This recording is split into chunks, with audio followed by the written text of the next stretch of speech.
Welcome back to the Controversy Corner, boils and ghouls. In this series, we examine lawsuits, frauds, and other unsavory events having to do with the comic book industry. Perhaps the best and worst thing about comic books are the fans. Now, don't get me wrong, obviously, I'm a fan myself. Most of us love comics and the people that make them. We seem to be a generally caring, trusting, and fairly compassionate bunch. We also seem to be able to mobilize and pull together quite a bit quicker than a lot of other fan bases. This is wonderfully exemplified by the amount of professional artists willing to donate their work to charity projects for stuff like the Hero Initiative or the Comic Book Legal Defense Fund. Likewise, comic fans are just as quick to turn around and spend their hard-earned dollars purchasing these efforts, showing time and time again why I love this medium so much. This sense of community and camaraderie is without a doubt one of the best things about comics, in my opinion. The other side, though, the toxic side to fandom that you hear so much about these days, the fanaticism, the obsession, the inexplicable anger, sadly, those are all too real parts of the comic book fandom as well. And as wonderful as some folks can be, I'll say this: if hundreds of people will show up to support someone and help them out, thousands will show up to join in a good old-fashioned beatdown or just sit back with popcorn and watch the bloodbath. Few other professions outside of Hollywood face the level of scrutiny and critical attention from fans as comic book creators do, and fans' opinions can change quickly. While it's wonderful when fans mobilize so quickly when it comes to helping out members of the comic community, not many other fan communities are capable of going on a full-blown war path like comic fans, and especially not as quickly. But what happens when someone who's not famous finds themselves unwillingly thrust into the public eye for appropriating other people's work? What happens when the throngs of fans amass at your door with pitchforks and torches and you don't have any level of clout in the industry to protect you? What if it turned out that you'd never actually drawn or done anything that you'd claimed? Well, that's the subject of tonight's Twisted Tale. Shrouded in a veil of lies and mystery, tonight we'll be uncovering the truths and fictions about the epic rise and fall of one of comics' most infamous reprobates and famous art thieves, Robert Granito. So kick back and enjoy another tasty tidbit of tawdry industry trivia and a little video essay I like to call Robert Granito's Guide to Success. Remember, if you enjoy these videos, think about hitting that like button, get in the comment section below, and if you really enjoy what you see, make sure you Hulk smash that subscribe button. If you feel like you're in a position to help the channel grow, think about using the link in the description below to sign up for my Patreon page. For as little as $3 a month, you get access to tons of behind-the-scenes posts, updates, exclusive content like uncut interviews, and you can even get your name in the credits. You can also sign up for membership right here on YouTube or use the Ko-Fi links to make one-time donations to the channel. If that's not enough, you can even pick up your very own Jerk Comic shirts like the ones you see on the screen. But now, let's get into it.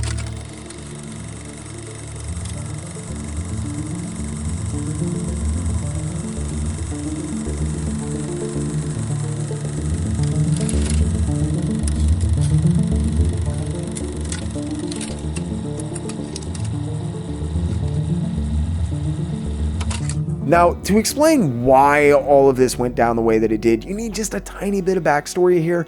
As I mentioned, this was all taking place in March of 2011. Well, in February of 2011, the comic book world had been rocked by a devastating loss of a true legend, a man that people unequivocally agree never received the due credit, respect, or proper compensation that he should have had while he was alive: Dwayne McDuffie.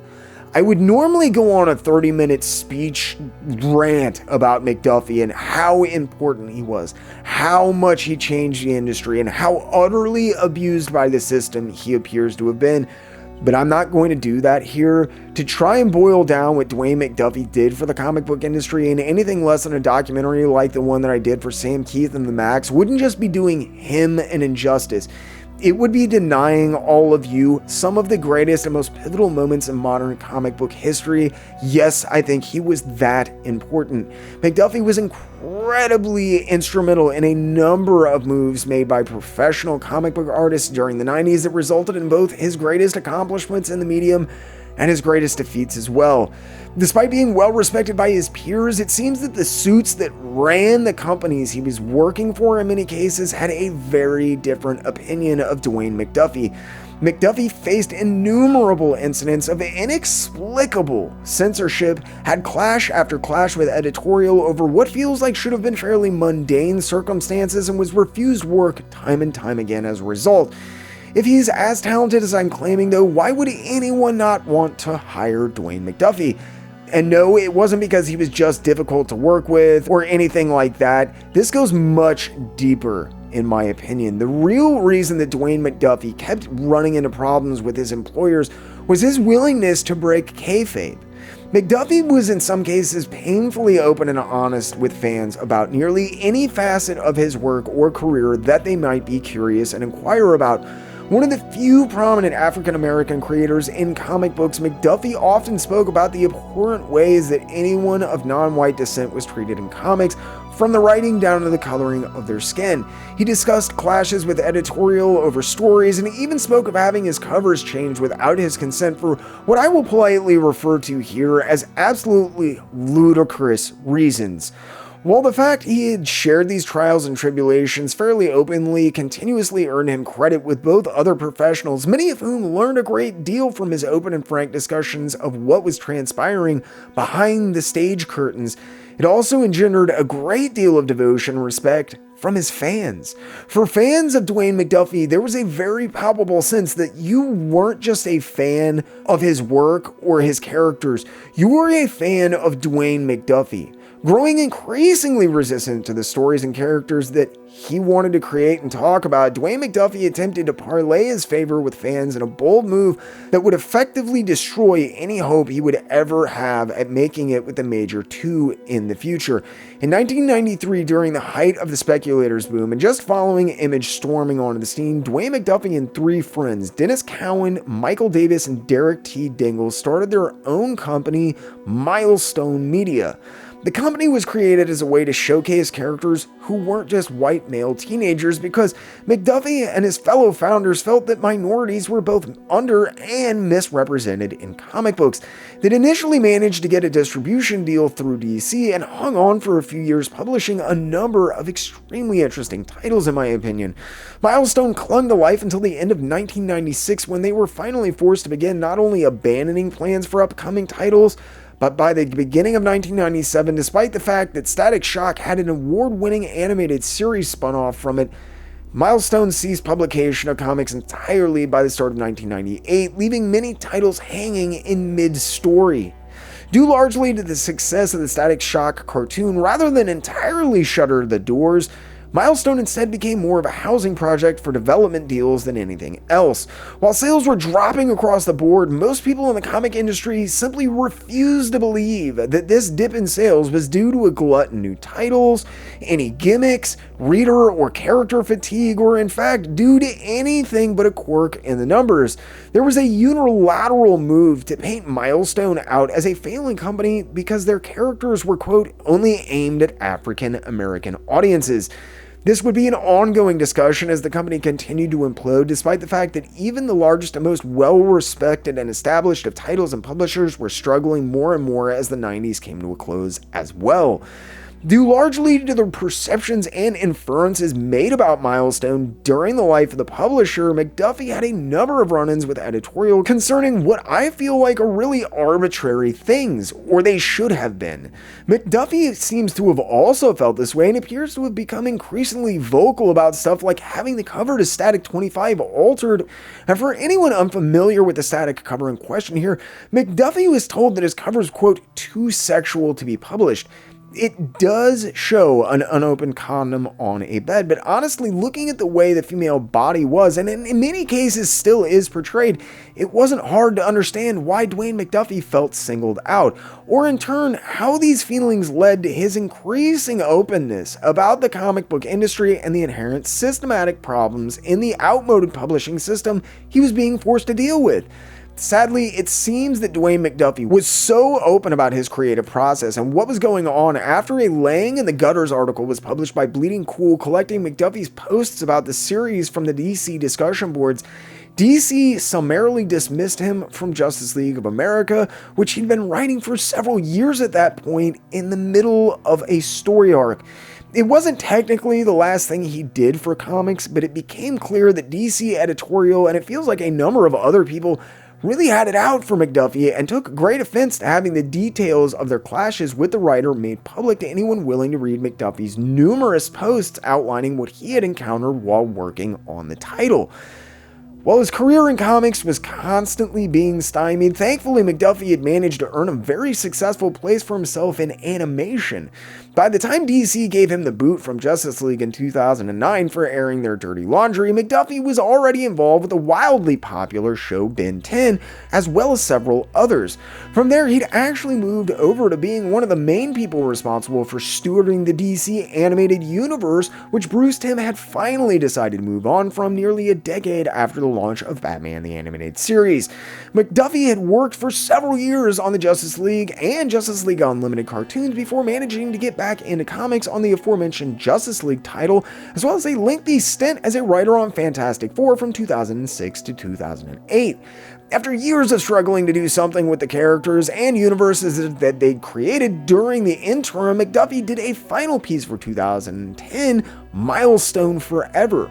Forever essentially folded the Milestone universe, affectionately known as the Dakotaverse, along with all of the characters into regular DC continuity. It's unclear whether his health was failing or he was simply struggling, but after more than 20 years in the industry, McDuffie, who was as equally driven, intelligent, and talented, simply stopped showing up in comics again. It wasn't hard to see why, though, but it was a polarizing time for the industry in a lot of regards, as many rallied around McDuffie in support privately, but feared to speak out publicly on his behalf because of the possible repercussions it could have on their own careers.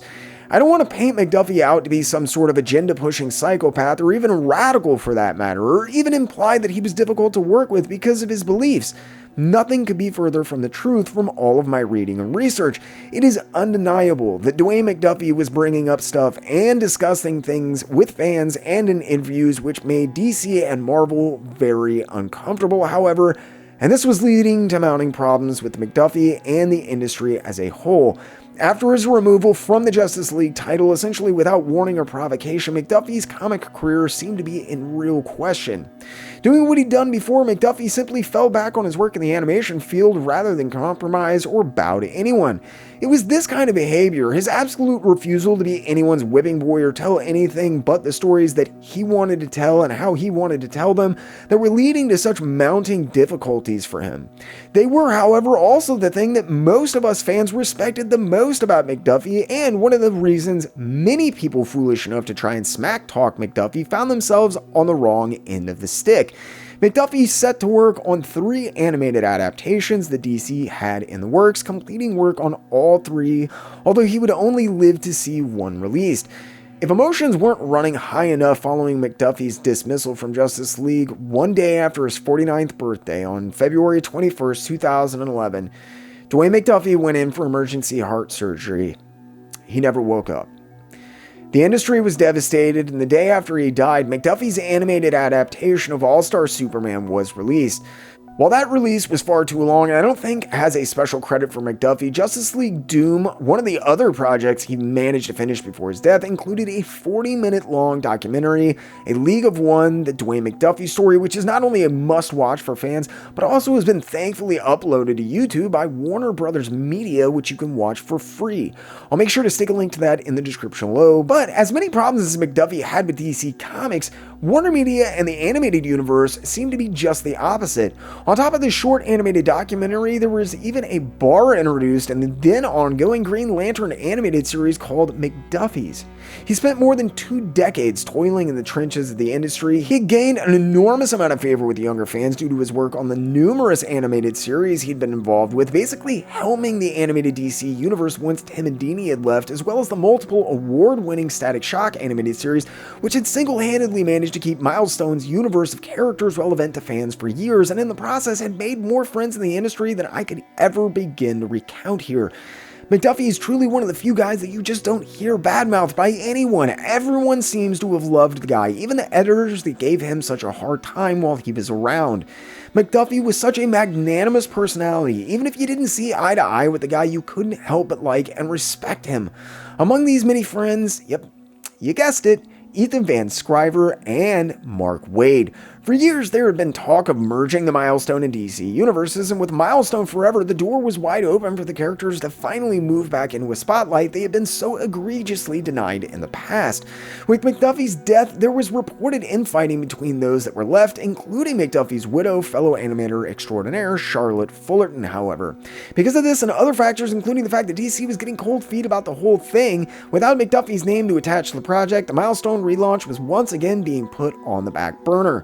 With McDuffie no longer around to champion the project and spread the good word, the fate of the entire Dakotaverse was in question. Many suspected that Milestone would end up like Malibu had when Marvel swallowed them up, simply burying the characters because they were less interested in actually using them than they were not wanting to have to compete with them.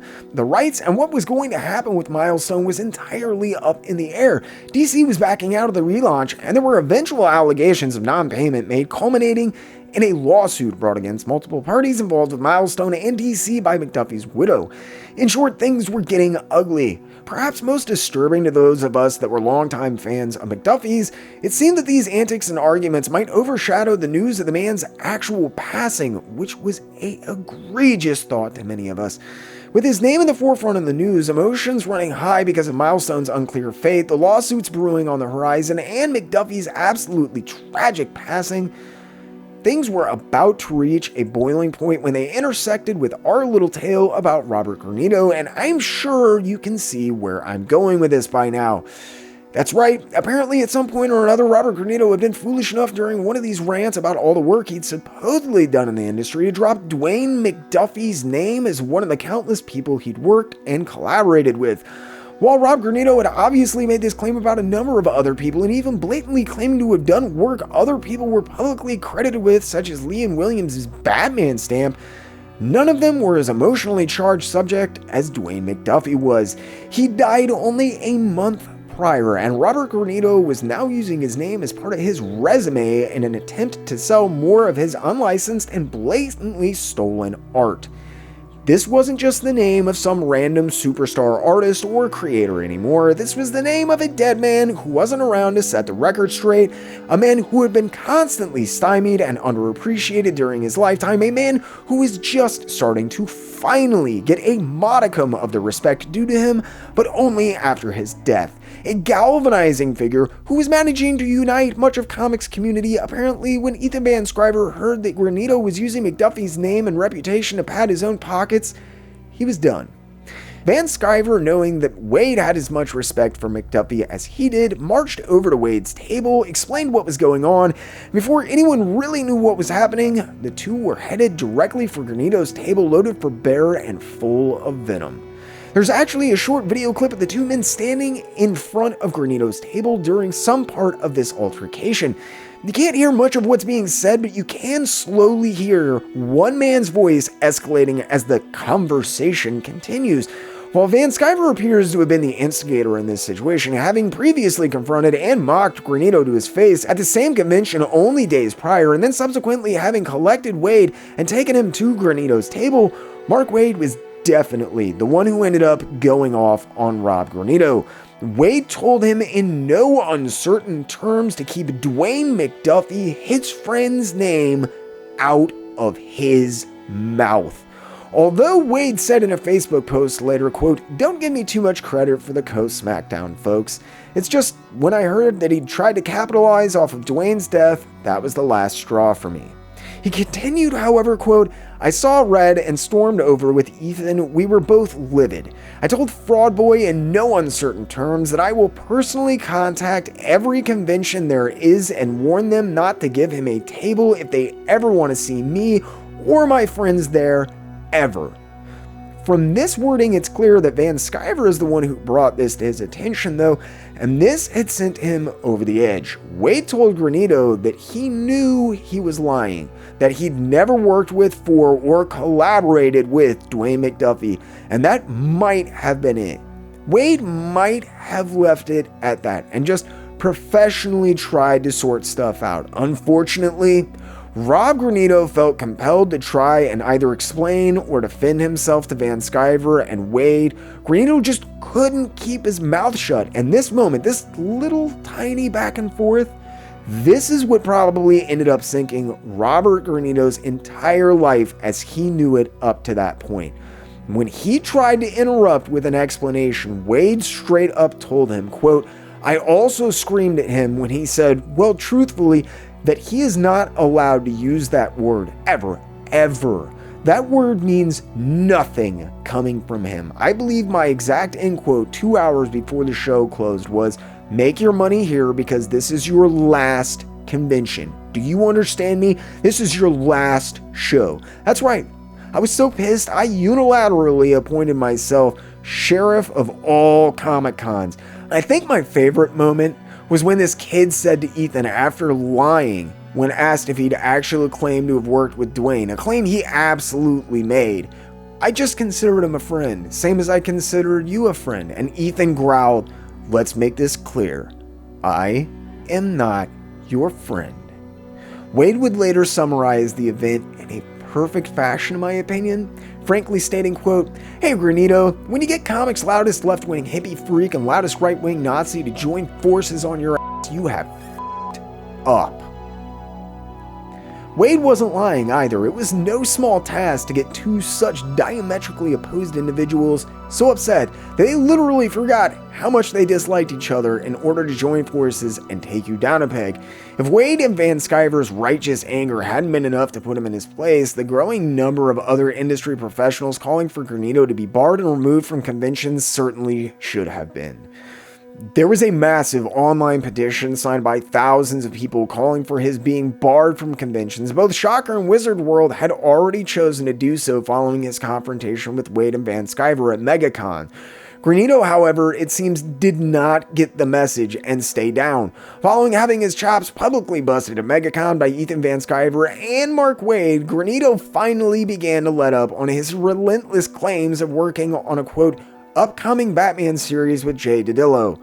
The postage stamps, Calvin and Hobbes, Spider-Man, Iron Man, all of it. He was now saying that he had in fact worked for both Marvel and DC, but mainly in the capacity of having created some sketch cards and promotional posters.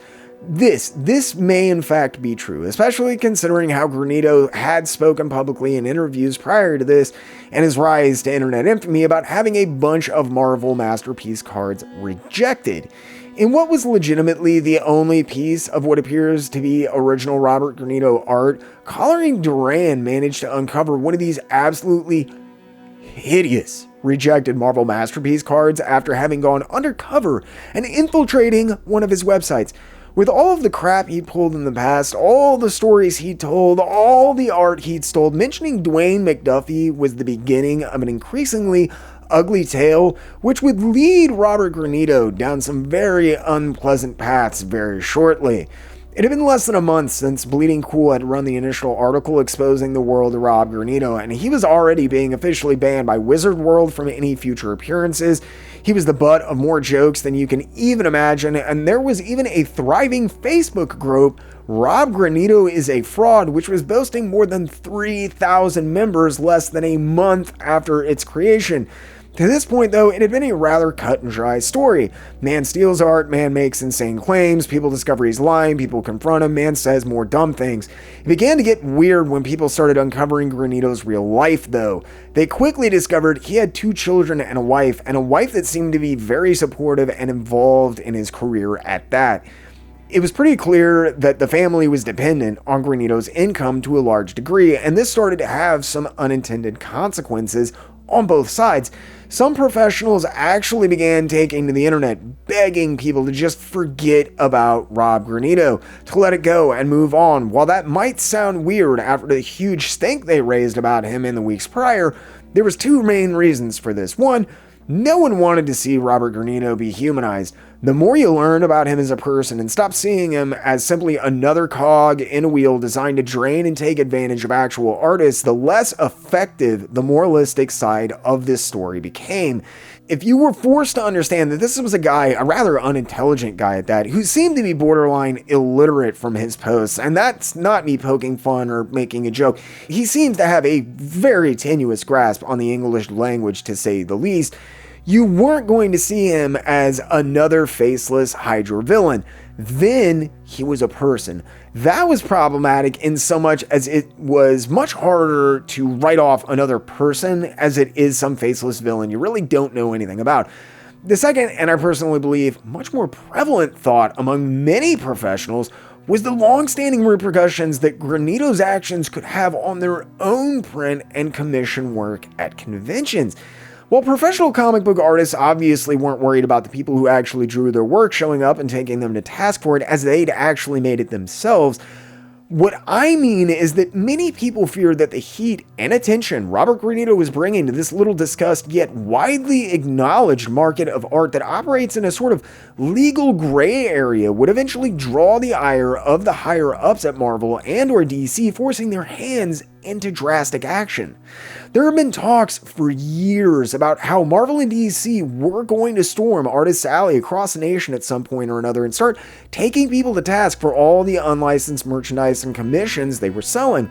While nothing ever came of it for the industry as a whole, there's no doubt that this was indeed the case. This becomes especially clear when looking at how Marvel dealt with situations such as Gary Friedrich and his lawsuit against Marvel over Ghost Rider less than 2 short years later. Marvel would not only countersue Friedrich for court costs, but fine the destitute artist more than $17,000 for the sale of unlicensed Ghost Rider merchandise and money made from promoting himself as the quote creator of Ghost Rider. While the repercussions for artists and creators in the field might have been years out, they were almost instantaneous for Rob Granito. Though his was due in no small part to the fact that for some inexplicable reason, he could not shut up. Things had gotten serious for Granito as people like Colin Duran actually went undercover, assumed online aliases, and then trolled Granito's sites looking for stolen art, archiving all of the various lies and untrue claims he'd been making along the way and exposing him to the world. As people began to dig into his actual life, I can't say for sure how much of this got personal, but I get the feeling it was a lot in some cases. All of Colleen Duran's posts have been scrubbed from the internet. And again, I'm not just talking about her site. I mean, they have been taken out of the Wayback Machine. All traces of these back and forths have been entirely erased from the annals of the internet. That is no easy feat. Honestly, before this documentary, I did not even know that you could do that. Sadly, while I'm uninterested in repeating needless personal attacks, this means that little of the actual back and forth between Granito and his dissenters has survived. What little I could discover was almost all entirely taken from secondhand descriptions of what Duran was writing and a single response written by Granito's wife, who also turned out to be his art manager operating under the moniker A. Granito, sometimes even referring to herself in the third person while acting in that capacity.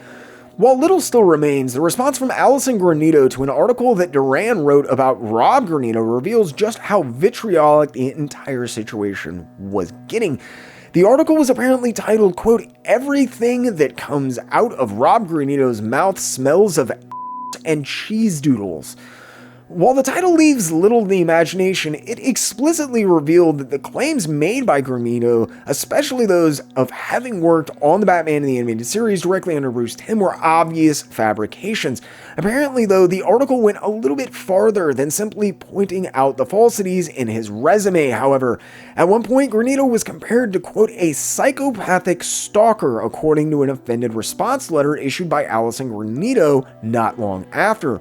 While incredibly revealing because it's one of the few remaining artifacts showing just how personal and vicious the talk about Granito was getting, the letter also proved to be something of a shifting point in the way that the Granitos attempted to handle the situation as it continued to get further out of hand.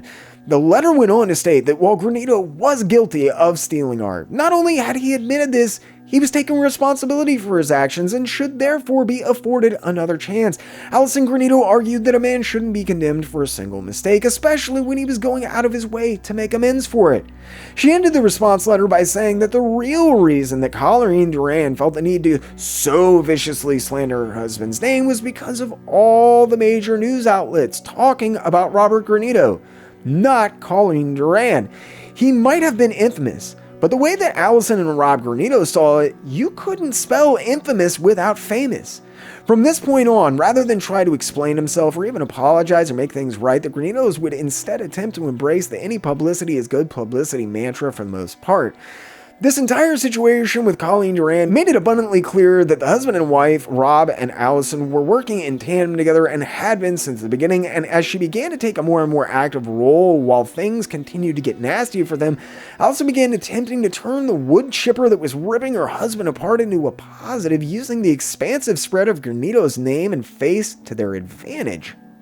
Following this, Bleeding Cool ran 2 short interviews with Rob Granito in April and May of 2011. This had to have been done in an attempt to give the man enough rope to hang himself with and nothing more. I legitimately can't come up with another reason why they would have kept featuring him. There was literally nothing to this story. Rob Granito was just another faceless artist who had ripped off a bunch of people and made some insane claims. There's a million people out there right now doing that. I don't know if Johnston was obsessed or by this point if Granito had managed to rub him the wrong way, but I just can't come up with any other explanation as to why they kept running articles and interviews with and about Rob Granito. If you pay attention in the online chat, or especially the Rob Granito is a fraud Facebook group, the discussion had all but died out. He'd been banned and barred from basically every major convention there was, and it didn't feel like there was much left to do rather than kick a man while he was down, even if he was kind of a dirtbag. I think the reason you kept seeing him pop up was apparent when you noticed the interesting preface to the second interview, though, stating that Bleeding Cool hadn't paid for the interview. While not many people are paid for interviews, pointing this fact out explicitly seemed kind of strange.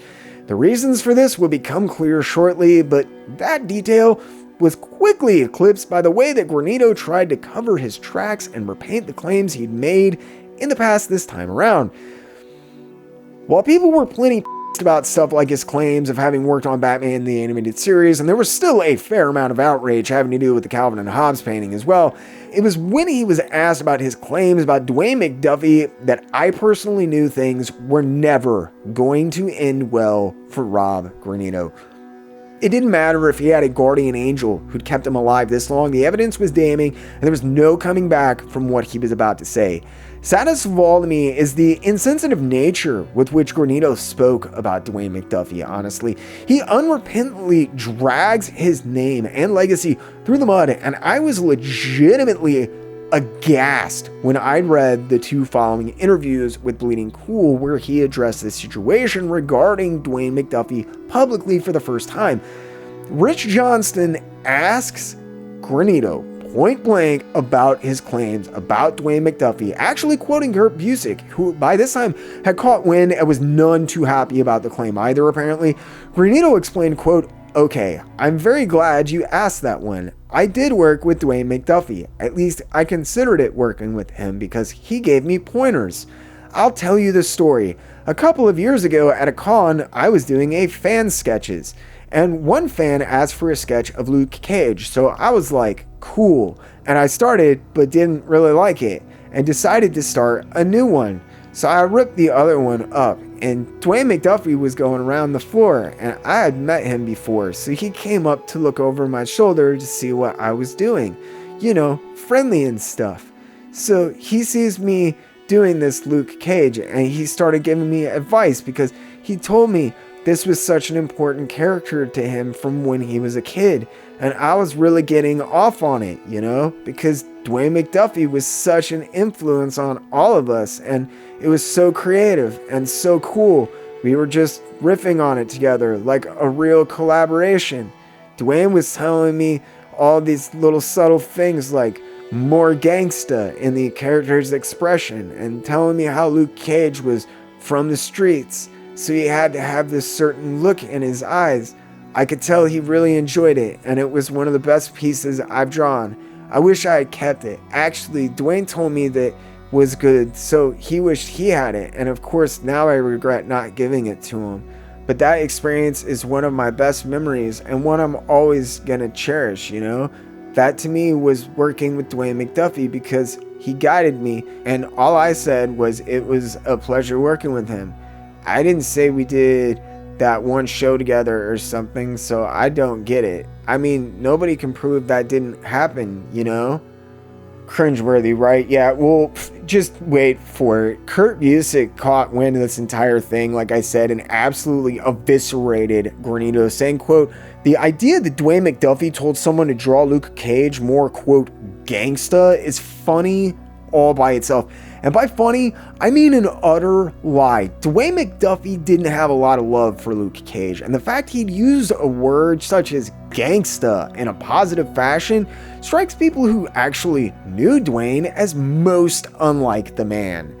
When Bleeding Cool shared this with Granito, this was his response, quote, "Dude, this is the kind of thing where it's like clearly against me because people don't like me. So, you know, whatever they say, you're going to side with that. But tell me, and I'm dead serious, what news coverage has Kurt Busiek gotten? All of a sudden, he wants to jump on the bandwagon and cut down every single thing he can? I met Dwayne a bunch of times, always a good dude, and anybody would tell you he always took the time to talk to people. I remember I had a Ben 10 painting and he really liked it, and once again, I wish I had given it to him, but I didn't lie, and he was very into that drawing, and he was explaining to me, because I'm just a comic artist, man, you know, the urban thing, the streets thing, and how Luke Cage was the kind of character who made his rep in the hood. It was all subtle stuff in his eyes and in his expression. That guy was like a teacher. It's like, am I saying anything negative? No, I'm telling you positive truths. Positive truths are what I'm all about. I remember seeing Dwayne, and he always had a big smile on his face when he approached my table. I remember him being so happy Blade was successful, and telling me we would work on something together one day when he wasn't so busy. That was a big honor in my life, and people like Kurt Busiek can't take that away from me just because they're unhappy with all the attention I'm getting, dude. It's like, if you like me or hate me, I can't change facts, can I? To say, at this point, I was ready to slap the taste out of this man's mouth was putting it lightly. But I wasn't the only one who was upset. Everyone from comics artists to cosplayers that Granito had been ripping off were crawling out of the woodwork and going for blood. There was lawsuits being announced on what seemed like at least a weekly basis, and a growing section of the internet seemed to be devoted to not only exposing Rob Granito and his misdeeds, but after his unrepentant comments about Dwayne McDuffie following his confrontation with Van Sciver and Wade, there was a growing number of individuals out to literally raze Granito's world to the ground. It was at this point during the period that the two Bleeding Cool interviews ran, Alice and Granito came up with the idea that they would start charging for interviews. Because of this, the two Bleeding Cool interviews from April and May of 2011 would prove to be the last he would do for the site, but not the last articles they would run on him. A mass email was sent out from Alice and Granito to basically every comic book news outlet that they knew of, offering up Granito for interviews, along with an itemized list of how much said appearance fees would be right around April of 2011. This was why there had been a note at the beginning of the second interview saying that Bleeding Cool didn't pay for the interview. It was a move of unmitigated gall, and the accompanying write-up actually tried to spin all of the coverage and attention that Granito was getting for his art theft as a good thing in following what they're new. Any publicity is good publicity thought process. While attempting to promote himself and defend his actions simultaneously, Granito would compare himself to other, quote, comic book bad boys, such as Rob Liefeld, and continue to be confused as to why everyone seemed so upset. Little by little, though, the veil was being lifted from Granito's public persona, rather than the evil genius that for some reason I think many seem to suspect they would find. They were instead beginning to reveal a sad, pathetic little man without the drive, talent, or intelligence to make it in the art, or in fact perhaps even the real world in general. Maybe the saddest part of all this is that I think Rob Granito actually thought he might still get out of it. He was coming under fire from all over the internet, but there were people that would come to his aid and defend his name. At least kind of. If you look at 99% of those old posts defending Granito's actions, especially from social media platforms and forums, it's not difficult to figure out who is actually writing them. The absolutely abhorrent spelling, punctuation, and fleeting grasp on the English language aren't hard to pick out of a lineup, even when the post is claimed to be made by an old DC Comics editor that, quote, had worked with Granito and was urging people to give him a second chance. After more than a few people started recognizing the same fractured sentences and tenuous grasp on English that I found overwhelmingly prevalent in these posts, someone actually started tracing the IPs from them. I don't know who was behind it or how they did it, but if nothing else, this illustrates painfully well just how determined people were to get Granito by this point. As people had suspected, all of the posts were traced back to accounts and addresses that had been used by either Rob or Allison Granito in the past. When asked about this, his explanation was that he had used a public computer at a library to make some of his own posts, and that was probably why they had showed up as the same IPs. His retorts were becoming less laughable and more pathetic as the weeks wore on because, believe it or not, this all really took place in the span of about 12 weeks up to this point. It had taken less than 3 months for the entire fabric of Granito's poorly crafted facade to come crumbling down around his ears. His tactics were getting more desperate, and even though he was facing more and more backlash, digging the hole deeper and deeper every time he responded and tried to set the record straight, Granito just kept talking. He just couldn't shut up. If someone is making completely outlandish claims in the fashion that Robert Granito had been for so long, there's almost invariably a sliver of truth to what they're saying. Honestly, I just don't think these guys are clever enough to come up with entirely original ideas, even ones to rip off and operate their scams. The stamps that Granito had worked on, it turned out they had been the cancellation stamps that the post office had used for those Marvel, DC, and Calvin and Hobbes stands for one day. If you're unfamiliar with the cancellation stamp, by the way, basically what Granito did was draw a black circle and put some text inside of it. Those covers he had done for Marvel and DC, Granito explained that away as saying he hadn't fully expounded on that answer either. He hadn't actually worked on covers for Marvel or DC or in fact anyone. What he had done was help do layouts for cover recreations for a friend that did them as commissions at conventions. I mean, if he hadn't been stealing people's art and making money off of the entire affair, while dragging people like Dwayne McDuffie's name into the entire situation, this whole thing would have been hilarious. If the way that he justified talking to McDuffie at a convention had somehow equated to a professional collaboration, fan-made cover recreation commissions were official Marvel and DC cover work, drawing a black circle with some writing in it constituted doing stamps for the post office weren't funny enough, Granito explained his position on Batman the Animated Series as well, and I swear when I read it, I laughed so hard, I almost fell out of my chair.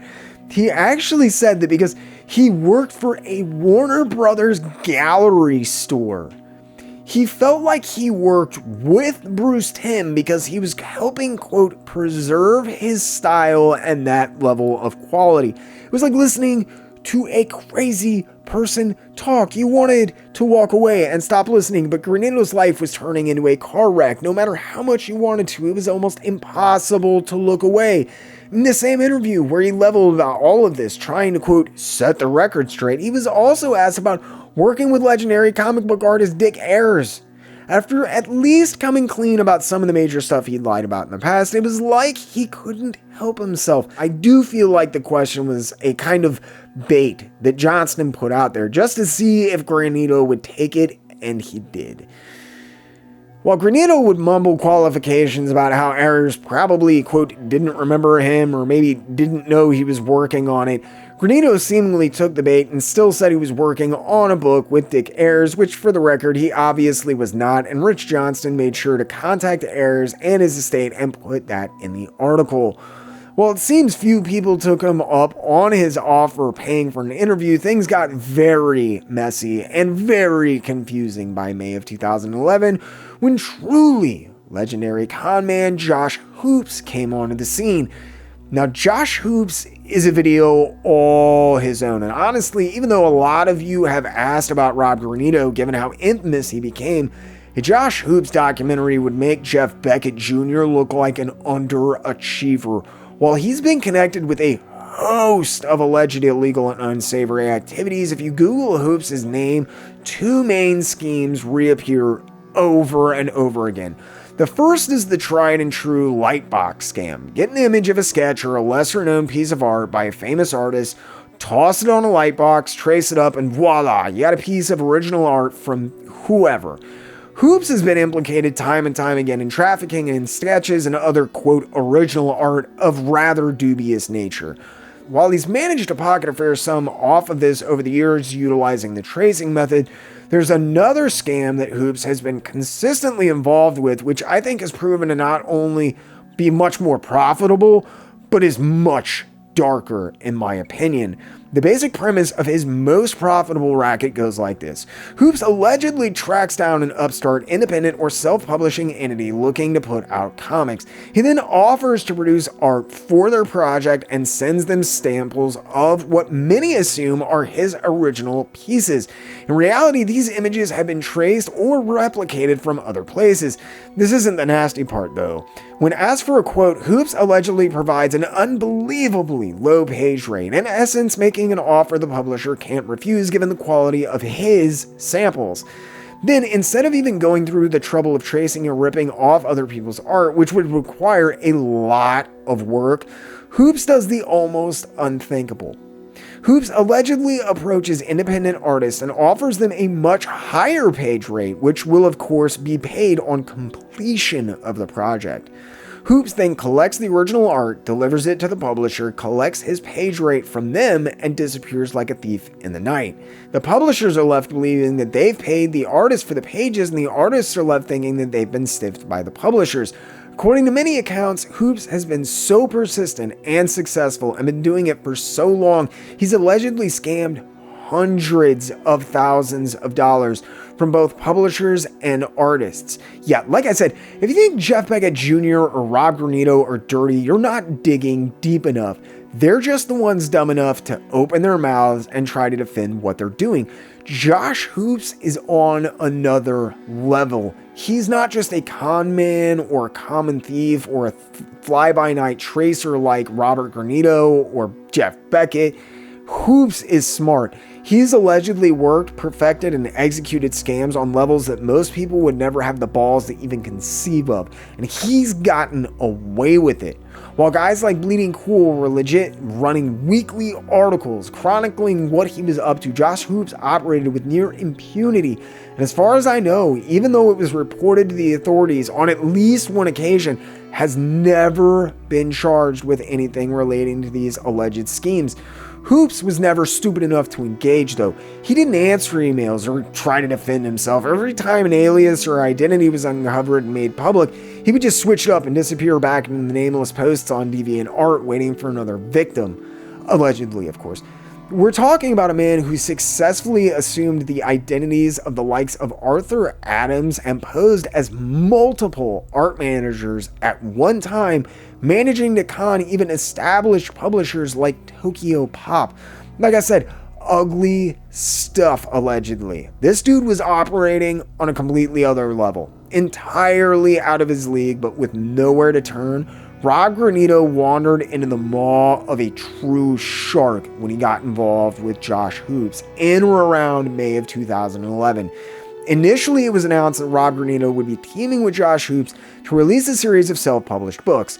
There was a list of 11 titles supplied to media outlets which were supposed to come out along with plot synopses for 6 of them.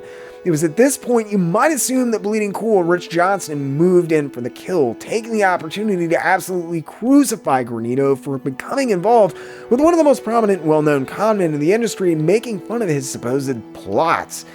Instead, things took a rather strange turn. Rather than bully, make fun, or even run a piece on it initially, Rich Johnston actually tried to warn Rob Granito about who he was getting in bed with. While Granito wasn't giving any interviews or making any statements to Bleeding Cool any longer, Rich Johnston was staying in touch with Allison Granito via email.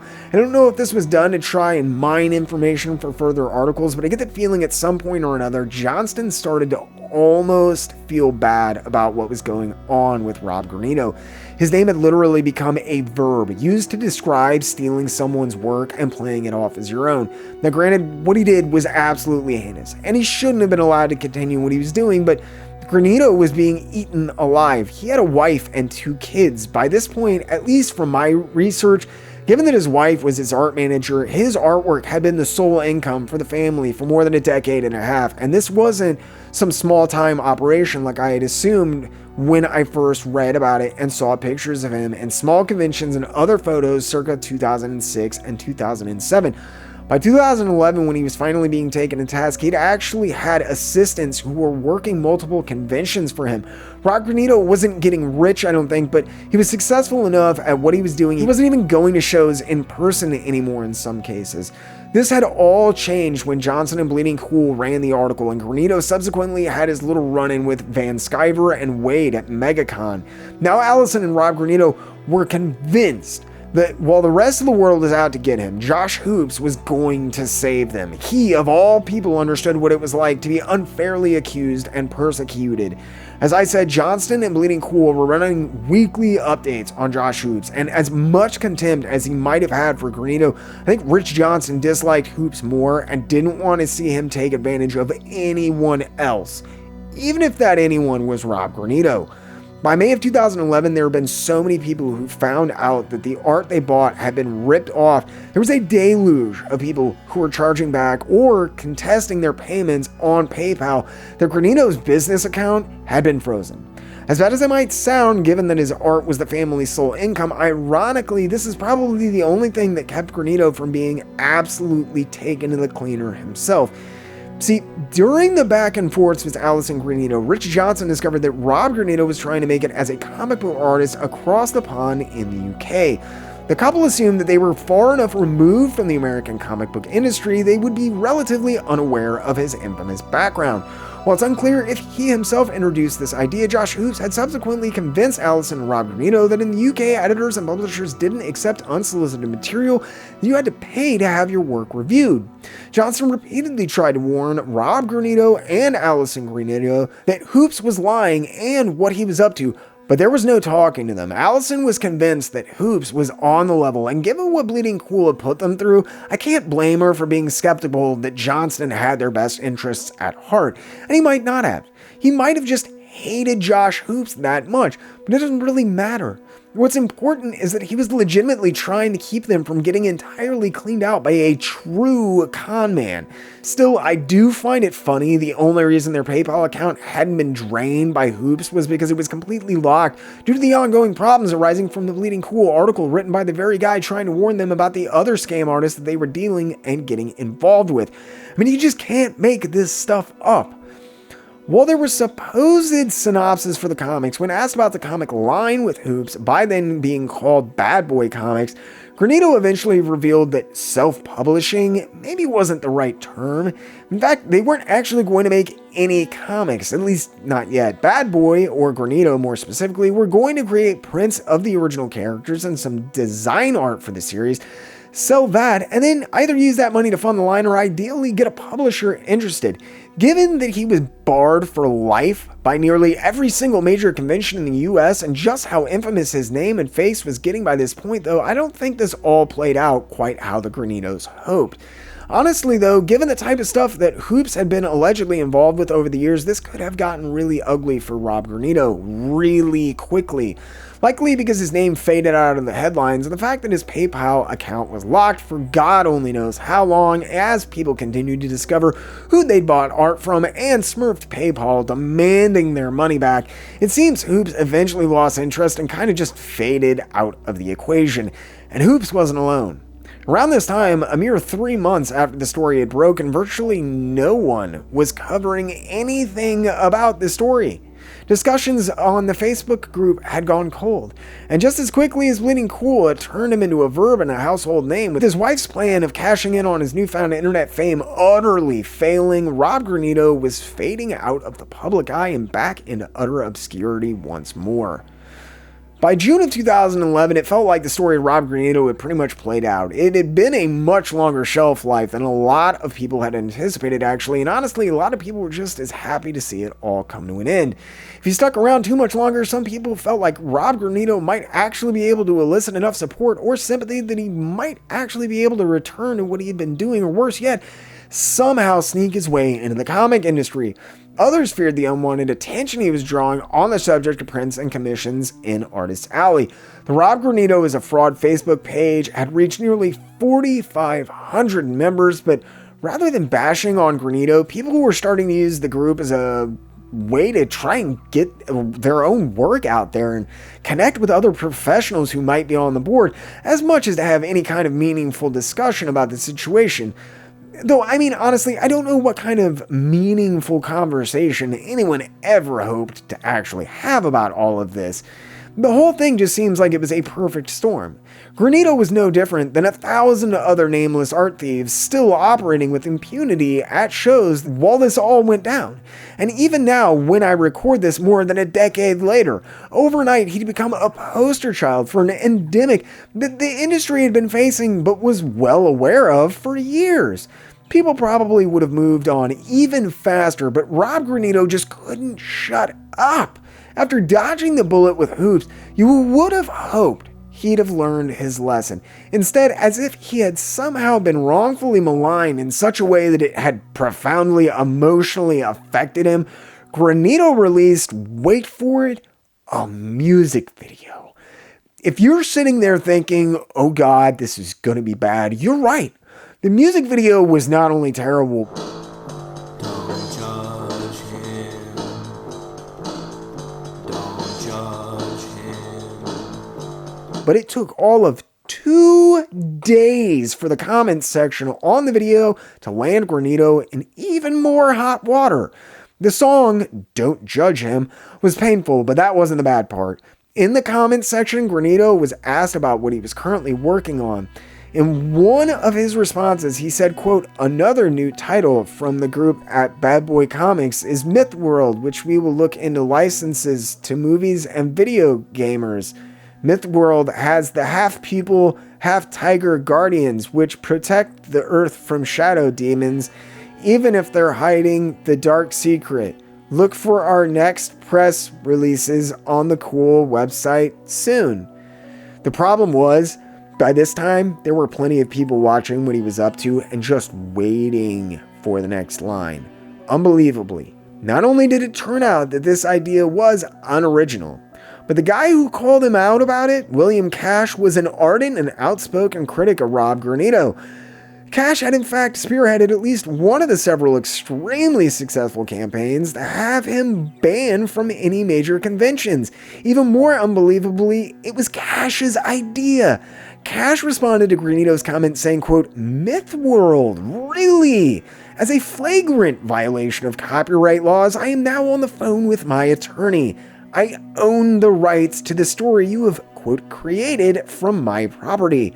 Several proposals for this are also in the hands of a number of studios looking for new material. So not only do I have my publisher's attorney, I have a toy manufacturer looking after me and the possibility of an entertainment lawyer to help me out. Yeah, it was not pretty. Less than half an hour later, the comment and the page had been taken down from his website, and shortly after, the entire video was gone as well. Thankfully, It had been downloaded and preserved for posterity, but for all intents and purposes, this was the last the world would see of Rob Granito. At least Rob Granito calling himself Rob Granito.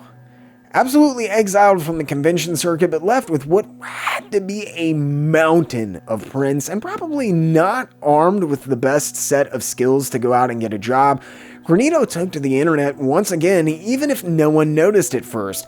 Having learned not to post on forums or have a social media presence and his own name of Milestone around his neck, he did what many unlicensed printmakers do. He turned to eBay. This was first discovered way back in October of 2011, less than 6 months after his public outing the artist's cries of repentance about how sorry he'd been about everything and how it had all just been a big misunderstanding. It was apparent these were all hollow words, even when he was speaking them, but you would think that after being plastered all over the internet like he had been, Granito would think twice about selling his work so flagrantly. When a lot of the same images from his print started showing up for sale from a certain seller, it was quickly uncovered that the eBay user Deuce1216 was in fact Rob Granito, simply operating under a new name and alias. Most people were unsurprised, but given the extreme backlash he'd seen only months before, you would have thought there would have been another wave of indignation and hate tossed in Granito's direction.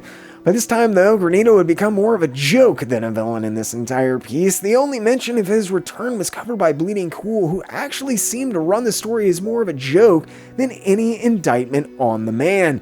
Despite this, Granito, no doubt anxiously monitoring the site by this time, obviously saw the article and quickly disappeared once more into the recesses of the internet. For how long is an interesting question, though. Over the years, Rob Granito's name has gone from infamous to rather famous in his own way on the internet. There are entire groups of collectors that enjoy his stuff, as it actually has a sort of outlaw appeal to it. A niche, no doubt, but a niche that's been capitalized on over the years for sure. People who had prints or came into possession of small collections sold them off, usually for charity, over the next several years, fostering this growing sense that somehow, unbelievably, Rob Granito had managed to carve out a small section of actual interest in his work because of the insanity involved with its creation. For the most part, though, the world had forgotten about Rob Granito and his trespasses against the comics industry. If you look on the Rob Granito is a Fraud Facebook page, you have to scroll back years into the post to find even a mention of Rob Granito. Like I said, the truth is, there was nothing special or unique about Rob Granito or what he was doing. He had just been a lightning rod for disaster due to an amalgamation of events that couldn't be replicated again if he tried. Having been blackballed from every major convention that I'm aware of, having his name plastered anywhere and everywhere on the internet, and seemingly having finally admitted defeat and retreating into the shadows, I was pretty sure this was the end of the Robert Granito story, but you never know with these guys, and it turns out this was the case with Granito as well. The last time I started pulling at strings, I discovered that Jeff Beckett, who many had assumed exited the toy business to great applause following the dissolving of the GBJR toy company, was in fact officially connected with the Creative Comics and Collectibles company, which is still operating today. While I wasn't able to find direct evidence that Granito is still out there, I'm going to leave you with the last time I know that Granito ever showed up on anyone's radar that was confirmed. Around December of 2017, someone came across a Harley Quinn print that looked very familiar, no doubt for a few reasons. When he saw the distinctive signature at the bottom, he asked the seller who it was. The seller responded that it was a little hard to make out, but that he thought it said Rod Giordano. When pressed for details about the COA that the print was listed as including not having the artist's name on it, the seller, who called himself Derek, responded that it was indeed Rob Granito, but that, quote, if they didn't want to bid, that was, quote, fine. The seller's username? Why Deuce1216, of course. I mean, why fix something that isn't broken? Robert Granito, perhaps the most infamous comic book art thief in the past decade, had been operating an open and plain sight the entire time. He was selling the same prints. They even had his name still boldly printed on them. Where was the outrage and the hate Why had no one put an end to Rob Granito and his appropriation and in many cases outright theft of other people's art? Because truth be told, no one really cared about him in the first place. Rob Granito was a flash in the pan, an afterthought before he ever even happened. He was simply an easy face and a name to put on a problem the industry had been avoiding for a long time. And in case you're wondering, I'll link it in the description below, but yeah, Robert Granito, aka Deuce 121 Sticks, is still selling his prints on eBay. The same prints. He doesn't list the name of the artist in the descriptions, and it doesn't look like he signs them anymore, and it's not Deuce 1216, but it's Rob Granito. And what's funny and perhaps one of the most telling parts of this entire story, given that they were the ones to first out him, is that final Bleeding Cool article, the one from 2017 that called him out for still selling prints on eBay. Well, it didn't go after him. There was no hate, no shaming. Rich Johnston laid it all out. Rob Granito had achieved what he always wanted to, but could never manage on his own talent. Fame. Recognition. He had become a legend among collectors of bootleg merchandise, and in many circles, getting Granitoed still means having your art straight up stolen by someone else. His name was a verb. Rich Johnston encouraged Granito to lean into this, to not use fake names or hide behind an alias or lies anymore. I guess maybe the Granitos were right after all. You can't spell infamous without famous. Johnston encouraged Granito to step out of the shadows and start peddling his wares on the up and up, perhaps for the first time. But he never has. I don't think he ever will, and that's okay. I feel like Rob Granito played his part. He was the face and the poster boy and the name that people needed to put on something that comics have been meaning to deal with for a lot of years. In many ways, Robert Granito wasn't the villain that we wanted, he was the villain that we needed. He was the face of frustration from trusting customers and betrayed fans. And I don't know what Robert Granito is doing. I don't know how he's making a living or where he's at, but I hope he's living an honest life. It's hard to move on from something like this, and maybe you never really do.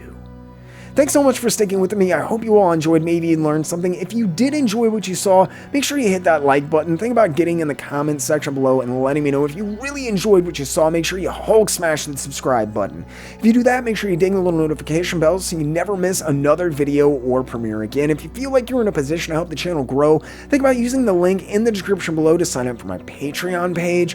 For as little as $3 a month, you get access to tons of behind the scenes posts, updates, and exclusive content like uncut interviews. You can even get your name in the credits. If you want to support the channel but Patreon is not your thing, have no fear. You can finally sign up for membership right here on YouTube. Just hit the little join button and make sure you select the tier and the perks that fit you best.